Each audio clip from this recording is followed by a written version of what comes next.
Então eu gostaria de, nessa manhã, compartilhar com você uma reflexão na Palavra de Deus que se encontra hoje em Romanos capítulo 5. Vamos lá, eu já tenho conversado muito sobre Romanos capítulo 5. Não me lembro se nesse ano, mas talvez no final do ano que passou, de 2019, eu preguei no capítulo 5, do verso 1 a 11. Hoje eu vou selecionar um parágrafo apenas para nós nos dedicarmos à reflexão. Essa semana já fiz uma brevíssima reflexão nesse texto, do versículo 3 até o versículo 5. Já fiz isso essa semana, mas agora de uma maneira mais detalhada um pouquinho, conversando com mais tempo a respeito. Eu queria ainda me dedicar com os irmãos a refletir sobre Romanos capítulo 5. Com a minha pretensão nunca é... Eu ouço alguns irmãos assim, pastores, e eu admiro muito esses irmãos, que dizem assim: eu nunca repeti uma pregação. Eu repito e é várias vezes. Muitas vezes. A pregação é minha, eu repito quantas vezes eu quiser, não é? Mas, de alguma forma, já fiz essa reflexão essa semana, mas eu vou fazê-la novamente um pouco mais apurada, um pouco mais detalhada.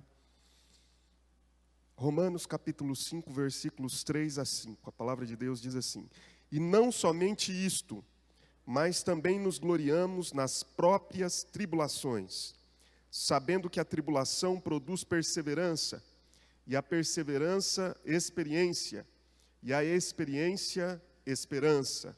Ora, a esperança não confunde, porque o amor de Deus é derramado em nosso coração pelo Espírito Santo que nos foi outorgado, que nos foi doado. Então eu gostaria que você ficasse com isso no seu coração para a gente poder conversar nessa manhã. A vida, ela é complexa e inclui na jornada tanto tempos de felicidade e prazer quanto dor. Fernando Pessoa, eu passei a ler Fernando Pessoa por causa do guardador de rebanhos. Então me identifiquei com a ideia do pastor, né? E aí eu li muitas coisas de Fernando Pessoa, até da vida dele. Algumas coisas da vida dele até me impressionam, assim, me chocam. Mas não é essa a questão. Fernando Pessoa tem uma palavra, um poema, em que ele diz que navegar é preciso, viver não é preciso. E muita gente o interpretou mal, porque achamos que Fernando Pessoa estava tendo o seu surto de pessimismo, etc. e tal, quando ele diz que navegar é preciso, viver não é preciso. Mas, na verdade, me parece que não era isso que ele queria dizer, como nós muitas vezes interpretamos. O que ele estava dizendo é que a navegação é algo que exige precisão. Você precisa de uma tripulação, você precisa de um capitão, você precisa de bússola, você precisa saber para onde você está indo, você precisa de norte. Por isso, navegar é preciso. Navegar é uma arte da precisão, porque se você errar 1 grau na rota, você vai dar em outro lugar. Mas viver não é preciso. Viver não tem precisão. A gente não tem fórmulas para viver. A vida, ela inclui tanto dor quanto prazer. Na vida nós podemos ser assaltados por circunstâncias que nós jamais imaginamos que poderíamos vivenciar, experimentar. Nós podemos ser visitados por eventos que nem nos nossos melhores ou piores sonhos e piores pesadelos nós poderíamos, em algum momento, tê-los imaginado. Então, viver, de fato, não é preciso. Viver é, de certa forma, uma aventura de fé. Porque sem fé nós nos desesperamos. nesse mar da vida, muitas vezes revolto, outras vezes pacífico, às vezes belo, mas às vezes um tanto quanto sombrio e amedrontador. Quando eu leio esse texto do apóstolo Paulo, eu sou apresentado a uma das mais belas, profundas e essenciais doutrinas do cristianismo. Paulo está falando sobre a justificação pela fé e todas as bênçãos que essa justificação pela fé trazem àqueles que creem em Cristo. Paulo diz que a justificação nos traz paz com Deus, nos dá acesso à presença de Deus e gera em nós uma esperança da glória futura. Diante de todas essas bênçãos que estão relatadas no versículo 1 e 2, nós somos levados a esse lugar mais alto, ao cume do monte das doutrinas cristãs. Ele diz, olha, a justificação pela fé nos leva a ter paz com Deus, antes éramos inimigos de Deus, nos leva a ter acesso à presença de Deus, antes nós não tínhamos permissão para estar na presença dEle, porque Ele éramos inimigos, e nos faz ter uma esperança da glória, uma esperança futura.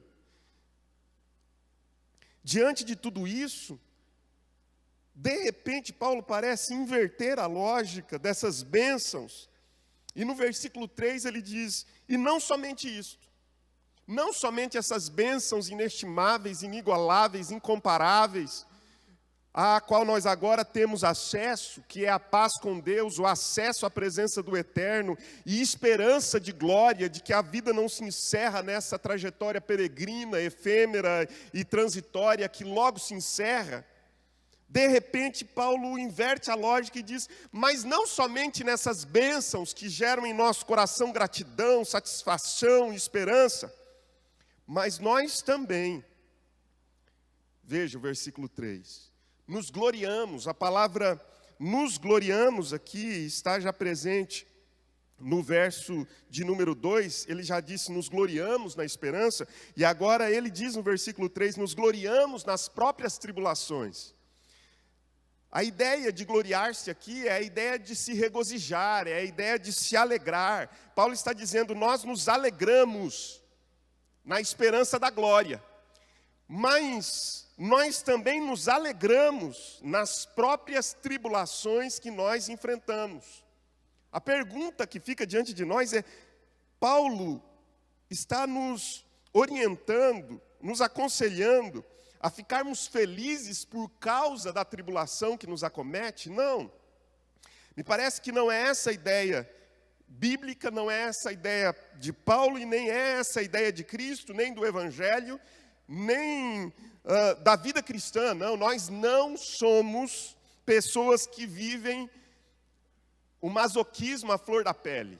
Não, nós não nos alegramos por causa das tribulações. O sofrimento, a tribulação é um intruso na existência humana e nós não gostamos deles. É preciso dizer isso, de uma vez por todas. O cristão não é masoquista.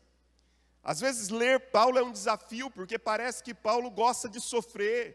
Quando ele diz em determinados lugares, como 2 Coríntios capítulo 12, que pelo que ele sentia prazer nas injúrias. Espera um pouco, Paulo não está aqui nos ensinando a doutrina de que nós somos aqueles que gostam de sofrer. Não é masoquismo. Paulo está nos ensinando muito mais do que se alegrar por causa das tribulações. Mas Paulo está nos ensinando a possibilidade de nos alegrarmos nas tribulações. E é essa a mensagem que eu queria trazer para a nossa reflexão nessa manhã. Alegria nas tribulações. Alegria nas tribulações. Não por causa delas. Nós não ansiamos por tribulações, nós não procuramos tribulações, nós não sonhamos nem desejamos tribulações na vida, mas viver não é preciso. Nós não podemos precisar quando é que nós vamos ser visitados por tribulações, algumas reais, outras imaginárias, mas quaisquer uma das duas realidades tão doídas, tão sofríveis. Sendo assim, vamos lá. Primeira coisa que, assim, introdutoriamente eu queria trazer para a sua reflexão é que a tribulação não pode ser para nós algo que nos leve a enfrentar um senso de desmerecimento e culpa. O que eu quero dizer com isso? Porque algumas pessoas e alguns cristãos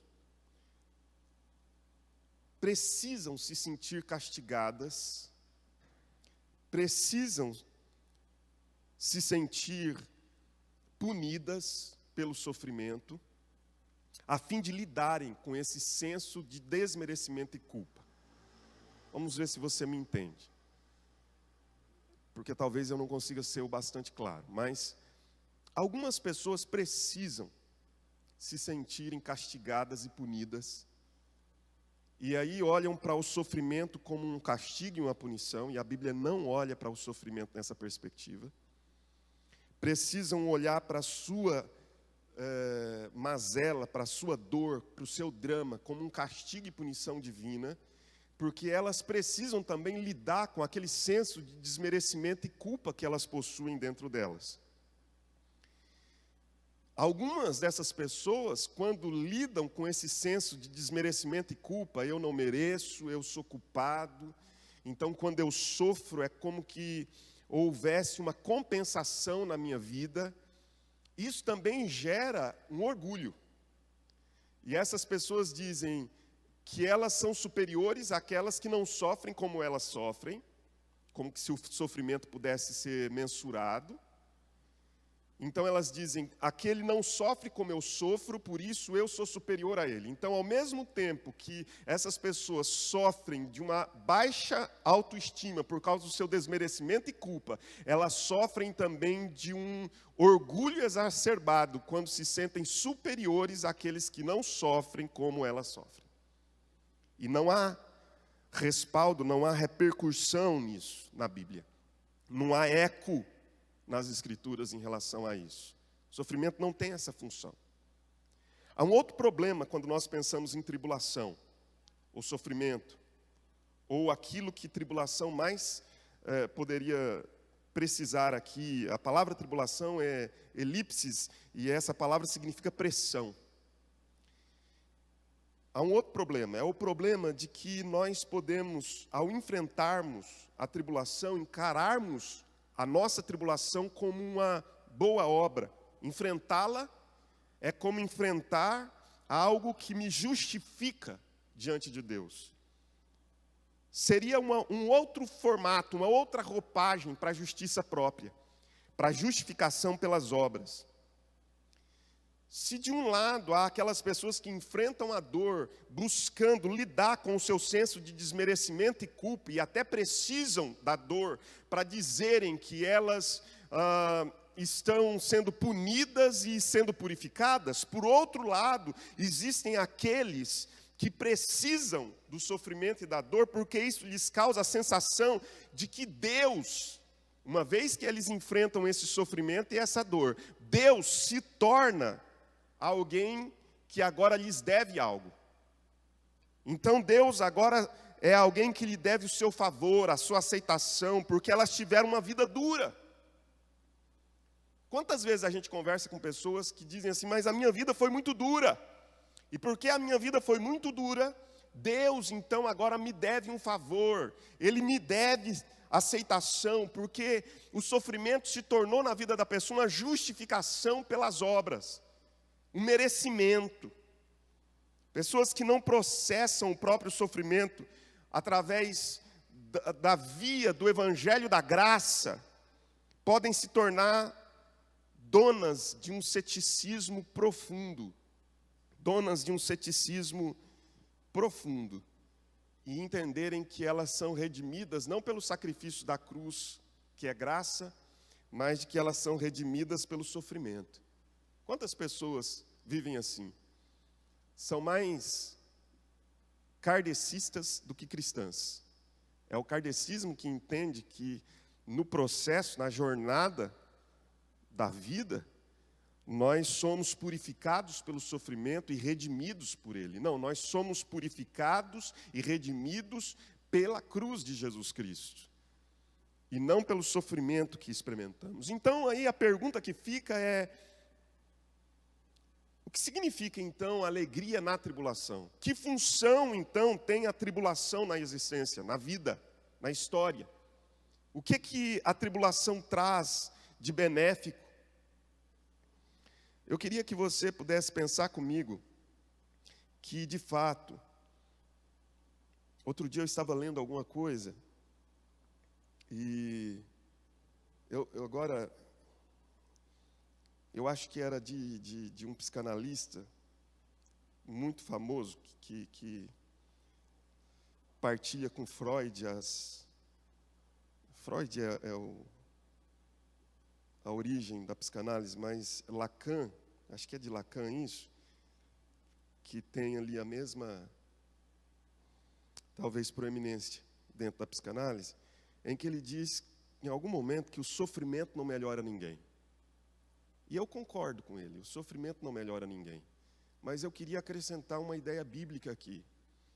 Eu acho que o sofrimento não melhora ninguém, mas é uma oportunidade que nos é dada. Veja, no cristianismo, sofrimento não é punição. Tribulação não é punição, não é castigo. Tribulação, sofrimento é oportunidade. Se o sofrimento não melhora ninguém, e eu entendo que de fato é assim, mas ele é uma oportunidade de melhora. A diferença não está no sofrimento, a diferença está na reação que temos diante dele. Então, no sofrimento nós temos uma oportunidade de aperfeiçoamento, de crescimento, de mudanças, de transformação. Qualquer que seja a experiência difícil que nós enfrentamos ou enfrentemos, nós temos ali uma porta aberta diante de nós, uma oportunidade de sermos aperfeiçoados pela graça de Deus em nós.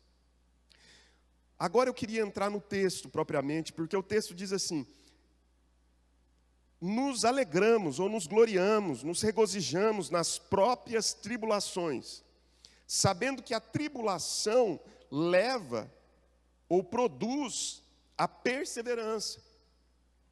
Então observe, a tribulação, ela produz determinação. Tim Keller vai dizer que a tribulação produz foco. Quando nós enfrentamos a tribulação, nós passamos a focar naquilo que verdadeiramente interessa.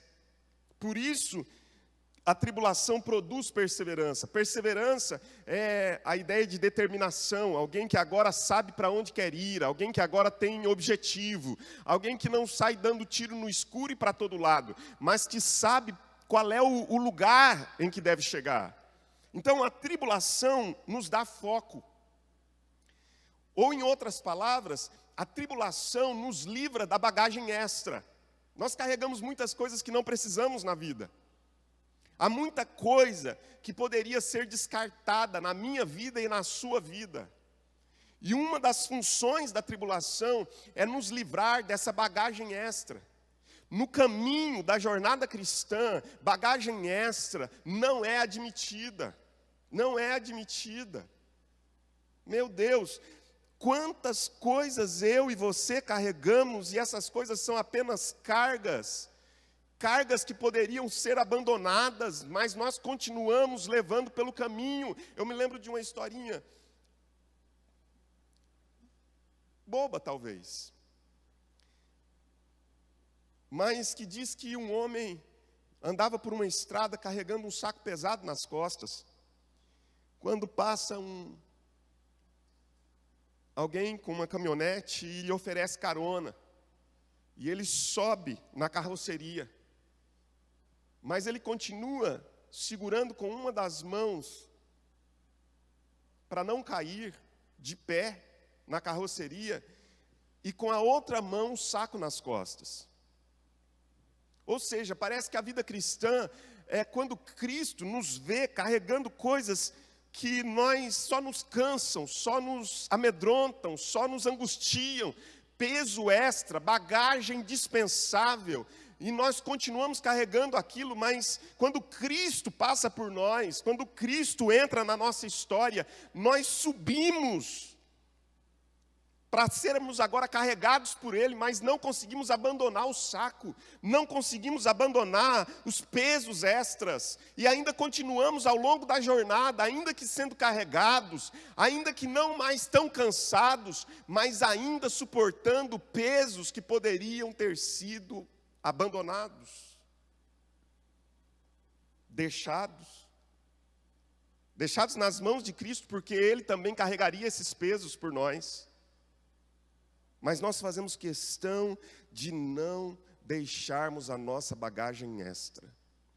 Por que então a tribulação tem uma função tão pedagógica e necessária na vida? Porque nos dá foco. Porque a tribulação afasta de nós essas distrações. A tribulação realinha nossas prioridades. A tribulação faz com que nós olhemos aquilo que de fato é importante e abandonemos o desimportante. Aí nós passamos a dar mais valor a coisas que antes nós não valorizávamos. Continue comigo aí no texto.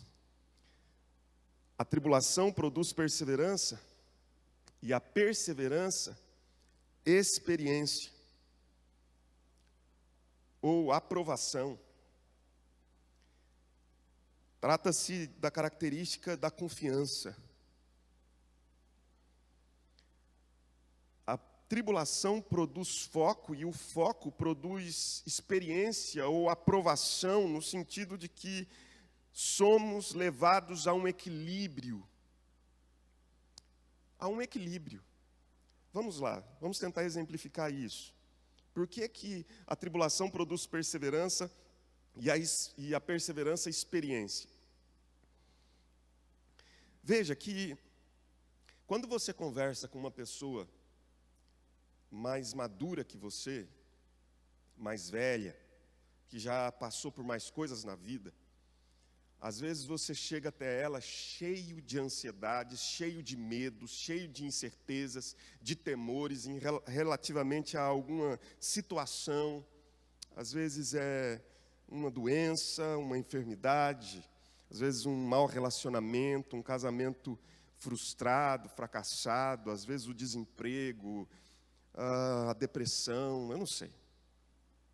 Aí você chega cheio de ansiedade, cheio de inquietações, deposita a sua ansiedade, a sua inquietação diante dessa pessoa. E se essa pessoa é alguém que está amadurecendo antes de apodrecer, entenda, porque tem gente que apodrece, mas nunca amadurece. Mas existe um programa natural. O programa natural é a gente primeiro amadurece. Pode até ser que apodreça, porque faz parte da vida. Eu nem posso ficar falando muito isso, estou muito filosófico, mas outro dia, dentro de um Uber, o cara começou a me dizer assim, eu acho que tem que todo mundo sair mesmo, para a rua, e não sei o que e tal. Eu falei, eu também acho. Ele olhou para mim, pensando que eu ia discordar, né? Eu falei, eu também acho, porque morrer faz parte do viver, né? E comecei a filosofar. Ele me deixou aqui e saiu correndo, deve estar rodando até agora. Bom, mas o fato que eu queria dizer a você é que, estou que nem o pastor Guto, onde eu estava? Tem gente que apodrece, mas não amadurece. Morre, mas morre sem ter sido amadurecido o suficiente. Mas quando você conversa com uma pessoa que está amadurecendo, ela chega até você e te tranquiliza. Ela não diz assim, não vai dar nada certo mesmo. Se ela está no processo de apodrecimento sem amadurecimento, ela te angustia. Mas se ela está no processo do amadurecimento, ela te tranquiliza. Ela diz: calma, paciência, as coisas se ajustam. O meu ditado preferido é: no andar da carroça que as abóboras se ajeitam. Espera, as coisas vão encontrar o seu lugar. Nem tudo na vida é assim tão catastrófico. É preciso que a gente tenha paciência nas tribulações. Essa atitude de experiência faz toda a diferença. Mas por que a pessoa chega à experiência? Não sem antes passar pela tribulação e pela perseverança. O que é experiência? Vamos lá, outro exemplo talvez que te ajude. Quando você faz uma prova, você faz a prova e é aprovado. A palavra pode ser traduzida por experiência ou aprovação. Tribulação produz perseverança e a perseverança, aprovação ou experiência. Quando você faz uma prova e é aprovado, você não precisa voltar à prova. Quem é que volta a fazer provas que já fez? Quem foi reprovado, ou quem ficou de dependência. Então ele volta a fazer a prova que já fez, porque não foi aprovado.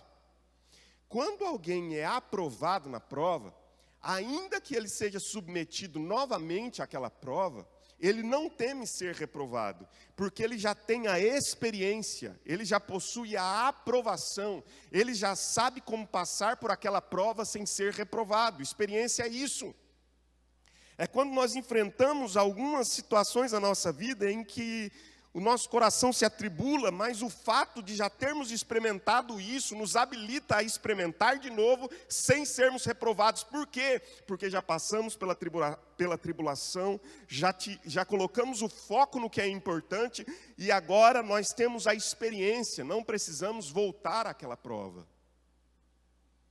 Há pessoas que patinam a vida inteira. Assim, é normal nós trazermos nossos sofrimentos para a pauta. É normal. Você vai conversar com um amigo, vai conversar com um pastor em quem você confia, é normal que na pauta haja o tema da tribulação. Agora, e também, eu não quero aqui ditar regra para nada, mas há pessoas que não mudam a pauta do sofrimento. Parece-nos que sempre voltam ao mesmo estágio. Não é uma linha contínua, é um ciclo. Então, saem daqui, mas voltam para cá novamente. Me parece, é só uma suposição que talvez possa ser útil para a sua reflexão. Me parece que isso é falta de experiência. Porque nós só precisamos voltar a fazer a prova em que nós já fomos reprovados. Quem é aprovado passa de série. É série que fala? De ano. Aí você vai para um estágio maior. Você passa de fase, agora você vai para algo talvez até mais difícil, mas você já tem as experiências, você já tem as aprovações passadas que te habilitaram a passar de fase. E aí o texto diz assim: a tribulação produz perseverança, foco, determinação. O foco gera em você experiência, você agora tem experiência suficiente para enfrentar aquilo que você está enfrentando ou ainda enfrentará. E a experiência produz esperança, que é uma certeza mais forte, uma convicção. A tribulação vai retirar de nós os concorrentes de Deus. É mais ou menos isso. Tudo aquilo que antes nós colocávamos a nossa esperança, agora é colocado em Deus. Pior que não ter uma esperança é ter uma esperança falsa. Era esse o combate de Jeremias, por exemplo.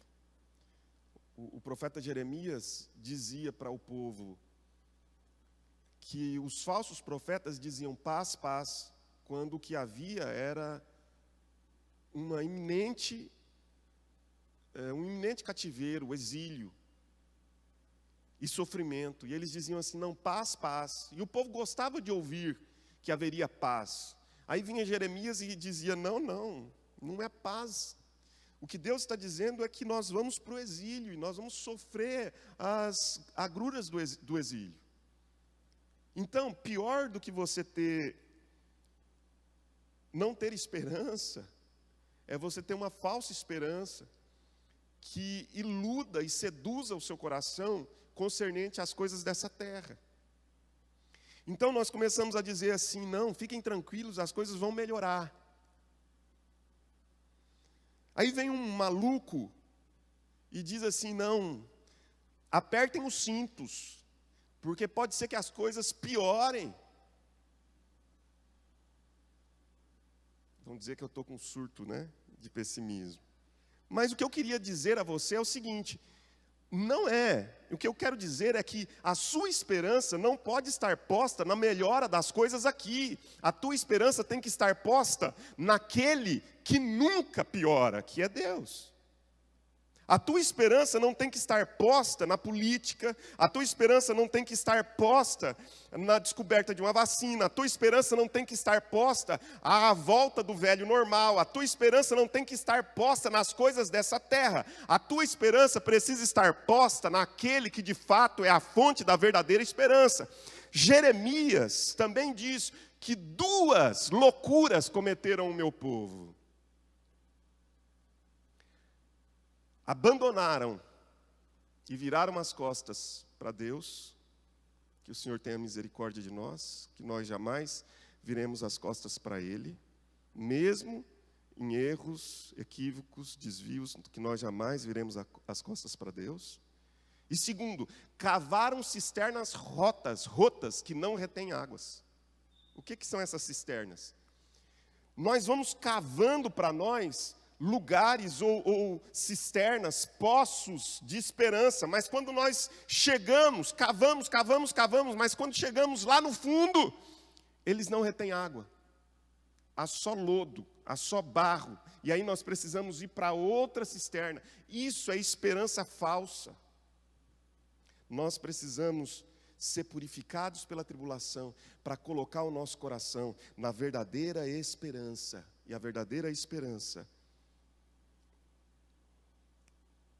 é Deus.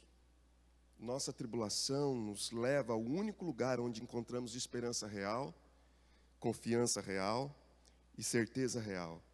Deus. E aí o versículo 5 encerra dizendo, ora, essa esperança, não as demais que são os poços vazios, que só tem lodo e lama, mas essa esperança verdadeira, eterna, posta em Deus, ela não confunde. As outras confundem, as outras frustram, as outras esperanças geram inquietação e você sai correndo em busca de outra esperança. Mas essa esperança não confunde, porque o amor de Deus é derramado em nosso coração pelo Espírito Santo. Olha aí que coisa fabulosa.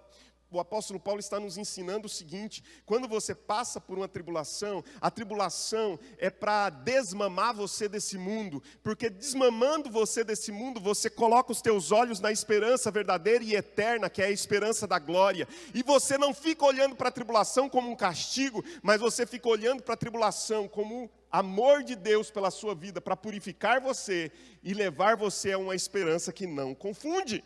E levar você a uma esperança que não gera dúvidas. Então, é porque o amor de Deus é derramado no nosso coração pelo Espírito Santo, que nós somos capazes de enfrentar a tribulação sem olhar para ela como um castigo, punição, mas como amor de Deus. Olha que coisa extraordinária. Eu acho extraordinário, né, o que o apóstolo Paulo está nos ensinando. Ele está dizendo assim: se você olhar para a tribulação como um castigo e como uma forma de Deus punir você, você vai se desesperar. E é mesmo. Você chega no final do processo desesperado. Porque você começa a questionar Deus. Você vai sair da incredulidade, da fé para a incredulidade, da incredulidade para o ceticismo, do ceticismo para a apostasia. Mas se você enxerga em todo o processo um Deus que não está irado contra você, que não está com o dedo em riste, dizendo você é um pecador condenado, vai morrer no fogo do inferno, mas se você olha para Ele como alguém que é misericordioso, gracioso, que tirou a ira de sobre você e colocou sobre o seu Filho na cruz do Calvário, e quando você creu em Jesus, fez com que sobre você fosse derramado o amor, a misericórdia e a graça, e não a ira, então você olha para os eventos da sua vida não como eventos aleatórios, mesmo os teus próprios erros não são vistos como situações fora do controle de Deus, mas dentro da soberania graciosa, misericordiosa, bondosa e graciosa de Deus, levando você a colocar os olhos naquilo que não desespera. Porque há pessoas desesperadas, porque há pessoas ainda muito enraizadas nesse mundo. E quanto mais raízes nós temos aqui, mais nós nos desesperamos. Mas quanto mais nós somos desarraigados, desmamados desse mundo, e a tribulação tem essa função, mais nós passamos a olhar para aquilo que é eterno e que gera verdadeira esperança. Em nome de Jesus. Amém. Pai Santo, obrigado por essa manhã, obrigado por essa reflexão, obrigado por esse tempo na Tua presença. Ajuda-nos a não sermos profetas do pessimismo, mas também não sermos profetas da falsa esperança.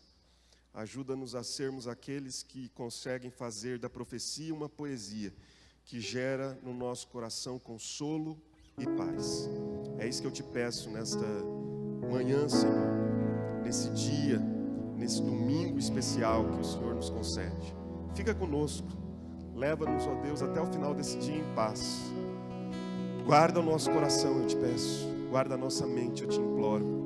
E em nome de Jesus, esteja com tuas boas mãos estendidas sobre o teu povo, nesta manhã, em nome de Jesus.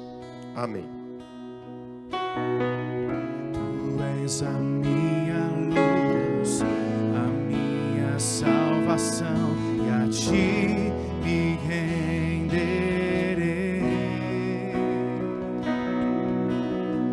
Se ao teu lado estou, seguro em tuas mãos, eu nada temerei.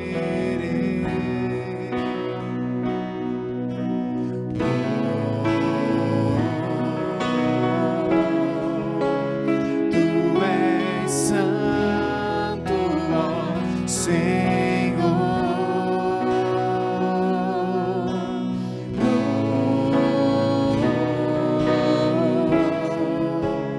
Tu és digno de louvor.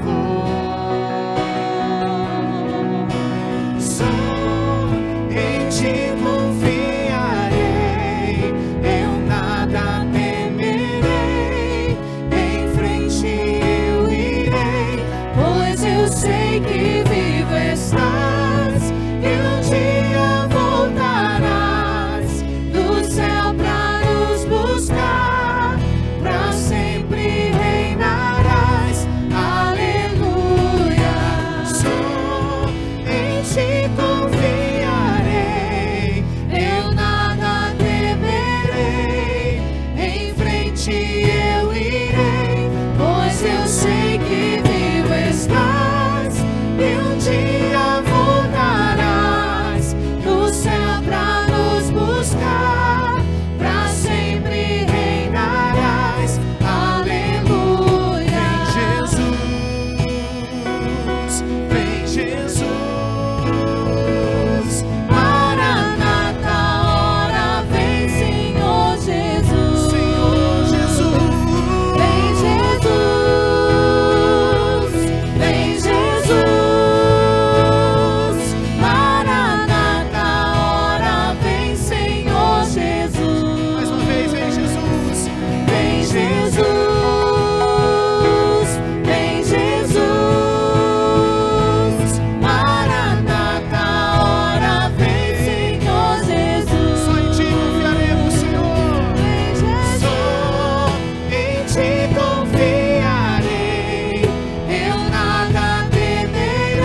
graça do nosso Senhor Jesus, o amor de Deus, nosso Pai, e a comunhão, o consolo, o conforto, o poder, os dons, o fruto do Espírito Santo esteja sobre a tua casa, sobre a tua vida, produzindo em tuas tribulações essa perseverança que vai trazer experiência, aprovação, e que vai trazer uma esperança que não se confunde, que não nos engana, para a honra e glória do Senhor Jesus. Amém e amém. Querido, que Deus te abençoe poderosamente, em nome do Senhor Jesus.